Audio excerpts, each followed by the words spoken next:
എന്നിട്ട് നമ്മളിതൊക്കെ പറഞ്ഞു വന്നപ്പോൾ അയാൾ നമ്മക്ക് മറുപടി പറഞ്ഞു. അതിലെന്താ പറഞ്ഞേ? ഇബ്നു തൈമിയെ വെളുപ്പിക്കാൻ ഞാനില്ല, കറുപ്പിക്കാനുമില്ല.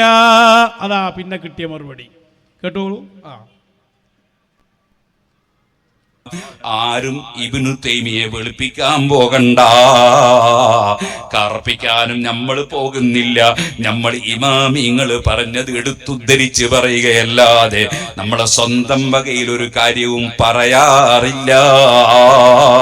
അത് റബ്ബ് പച്ച നുണയാണത്, തർക്കമില്ല. വെളുപ്പിക്കാൻ പോകണ്ട. വെളുപ്പിക്കുന്ന പണിയല്ലേ ഈ എടുത്ത് ഇവിടെ. അയാളെ കിതാബിൽ പച്ചയായി അള്ളാഹിനെ കുറിച്ച്, റസൂലിനെ കുറിച്ച്, സ്വഹാബത്തിനെ, മശായിഖിനെ കുറിച്ച് തോന്നിവാസം എഴുതിയപ്പോൾ അത് കൈപ്പടയിൽ കിട്ടാത്തത് കൊണ്ട് ഉറപ്പില്ല എന്ന് പറഞ്ഞ് വെളുപ്പിക്കലല്ലേ?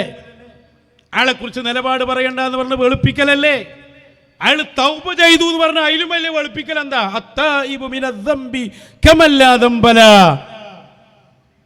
തെറ്റ് ചെയ്ത ആള് തൗബ ചെയ്താൽ പിന്നെ തെറ്റ് ചെയ്ത ആളല്ല എന്നല്ലേ പറഞ്ഞു.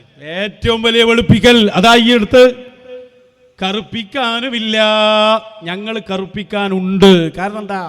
ഞങ്ങളുടെ ഇമാമിയങ്ങൾ അയാളെക്കുറിച്ച് രേഖപ്പെടുത്തിയത് യുഅ്തഖദു ഫീഹി, അയാളിൽ വിശ്വസിക്കണം.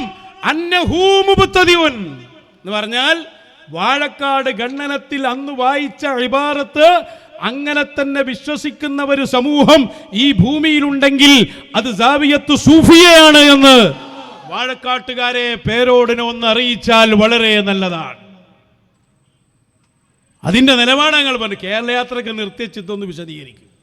ഇതിനടിയിൽ വിശദീകരിച്ചാലും മതി.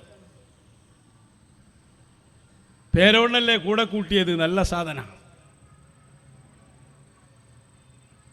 ഭയങ്കര പ്രശ്നത്തിലാ പള്ള്. എത്ര ആളുകളാ നിരന്തരം ബന്ധപ്പെട്ടുകൊണ്ടിരിക്കുന്നത്. അലവി സഖാഫി ചാടിയിറങ്ങിയിട്ടുണ്ട്. അലവി സഖാഫിയൊക്കെ ബുക്കിൽ അയാൾ മതവിരുദ്ധനാണ്, കപടനാണെന്നൊക്കെ എഴുതി വെച്ചതാ. ഞാനതൊക്കെ വായിച്ചിരുന്നു എടുത്ത്. അയാൾ പേരോടിനോട് പറഞ്ഞു നോക്കി കാണണം, ഒന്ന് തിരുത്തിയേ കിട്ടോ, അല്ലെങ്കിൽ ഇത് പിടുത്തം വിടും. നമ്മൾ പറയുന്നതാ പേടി, അല്ലാതെ പേടിയൊന്നുമില്ല. നമ്മളിത് വിടുമോ? അങ്ങനെ മിനിയാന്ന് അലവി സഖാഫി സ്റ്റേജിൽ കയറി അയാൾ പ്രസംഗിച്ചു. എന്ത് നോക്കി എന്നിട്ട് പേരോട് തിരുത്തൂല. അവസാനം അലവി സഖാഫി തന്നെ ഇടപെട്ടു. അലവി സഖാഫി പറഞ്ഞു, ഇബ്നു തൈമിയെ സംബന്ധിച്ച് മുൻകാല ഇമാമിയങ്ങൾ പറഞ്ഞിടത്ത് നിൽക്കണം. അയാൾ മുബ്തദിയാണെന്ന് വിശ്വസിച്ചോളണം. ഗതി കെട്ടാൽ പുലി പുല്ലും തിന്നു എന്ന് പറഞ്ഞ പോലെ ഒരു ഗതിയില്ല. എല്ലാവരും കൂടി കുത്തല്ലേ. ഇബ്നു ഹജർ തങ്ങളല്ലേ മോശാക്കിയത്. അയാളത് വിളിച്ചു പറഞ്ഞു. അയാൾ നമ്മളീ ഇടക്ക് പറഞ്ഞിട്ടുണ്ട്, അതൊക്കെ ഉണ്ടായിക്കോട്ടെ, അതിപ്പോൾ അയാൾ നമ്മളെ പറയാന്നുള്ള അത്ഭുതമുള്ള കാര്യമൊന്നുമല്ല. അയാളിപ്പോൾ പുള്ള് പേരോടിനെ തിരുത്തുകയാണ്. ഔലിയാക്കന്മാർക്ക് കഴിവ് നൽകപ്പെട്ടിട്ടുണ്ട് എന്നാ അപ്പം ഇന്നലെ പ്രസംഗിച്ച്. കഴിവ് നൽകപ്പെട്ടിട്ടുണ്ട്, ഈ കഴിവില്ല എന്ന പേരോടിനെ തിരുത്തുക.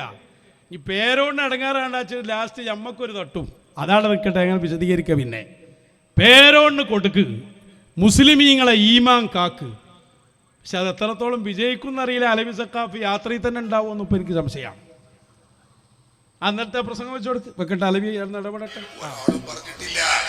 ഇബ്നു തൈമിയ്യ എന്ന് പറയുന്ന 728 അന്തരിച്ച ഇബ്നു തൈമിയ്യക്ക് മുമ്പ് ഒരാളും പറഞ്ഞിട്ടേ ഇല്ല, ഇങ്ങനെ ഒരു വാദം പറഞ്ഞിട്ടില്ല. അത് പറഞ്ഞ ഇബ്നു തൈമിയ്യയെ കുറിച്ചാണെങ്കിലോ പണ്ഡിതന്മാരുടെ അഭിപ്രായം എന്താ? മഹാനായ ഇമാം ശൈഖുൽ ഇസ്ലാം ഇമാം അഹ്മദ് ഇബ്നു ഹജർ അൽ-ഹൈതമി റഹിമഹുല്ലാഹ് അവിടുത്തെ ഗ്രന്ഥങ്ങളിൽ ഫതാവൽ ഹദീസിയയിൽ അല്ലേ അത് മറ്റു കിതാബുകളിലൊക്കെ പറഞ്ഞതെന്താ? അദ്ദേഹം അദ്ദേഹം വഴി പിഴച്ചവനാണ്, മറ്റുള്ളവരെ വഴി പിഴപ്പിക്കുന്നവനാണ്. മാത്രമല്ല അല്ലെങ്കിൽ അയാൾ പുത്തൻവാദിയാണ് എന്ന് വിശ്വസിക്കപ്പെടേണ്ടതാണ് എന്നൊക്കെ പണ്ഡിത ലോകം വിധി എഴുതിയ വ്യക്തിയാണ് ഇബ്നു തൈമിയ്യ. കറക്റ്റ്. ഒരു ബിഗ് സല്യൂട്ട് കൊടുക്കായാക്ക്. അല്ലെങ്കിൽ എന്ത് വായിച്ചാലും കുഴപ്പമില്ല. എന്തായാലും ഞാൻ ചോദിക്കട്ടെ, പേരോട് അബ്ദുറഹ്മാൻ സഖാഫി ഹയാത്തിലില്ലേ? അയാൾ നിങ്ങളെ യാത്രയിൽ കൊണ്ടു നടക്കുന്നില്ലേ? ഏതെങ്കിലും ഒരു സ്ഥലത്ത് ഇബ്നു തൈമിയയെ സംബന്ധിച്ച് ഇബ്നു ഹജർ പറഞ്ഞ ആ വാചകം, ഏത് വാചകം? ളാല്ലുൻ മുളില്ലുൻ അബ്ദുൻ ഖദലഹുല്ലാഹ് അസമ്മ വഅഅമ യുഅതഖദു ഫീഹി അന്നഹു മുബ്തദിഉൻ. ഇതൊന്ന് വായിച്ച് നേർക്ക് നേരെ അർത്ഥം വെക്കാൻ പേരോടിനെ വെല്ലുവിളിക്കുകയാണ് ഞങ്ങൾ. അലവി സഖാഫി വായിച്ച് അയാളെ കഷ്ടക്കാലം തുടങ്ങി. അയാൾ അഭിമുഖം വരുന്നുണ്ടെന്നാ പറഞ്ഞു. വരട്ടെ, ഞങ്ങളും കാത്തിരിക്കുകയാണ്. നിങ്ങൾ ഉള്ളിൽ നിന്ന് നടക്കുന്ന ഈ സമരത്തിന് ഞങ്ങളുടെ പിന്തുണയുണ്ട്. തദ്ബീറൊന്നും താങ്കൾക്കും പിടിച്ചു നിൽക്കാൻ കഴിഞ്ഞിട്ടില്ല. മശായിഖിൻ്റെ ലോകം താങ്കൾക്കറിയില്ല. പിടിച്ചു നിൽക്കാൻ കഴിയുമെന്ന് ഞങ്ങൾക്ക് വിചാരവുമില്ല. കാരണം എന്താ? മശായിഖിൻ്റെ പിൻബലല്ല അലവി സഖാഫി. വണ്ടി മുന്നോട്ട് പോകാൻ പ്രയാസമാണ്. ടയർ പഞ്ചറായി പോകും പെട്ടെന്ന്.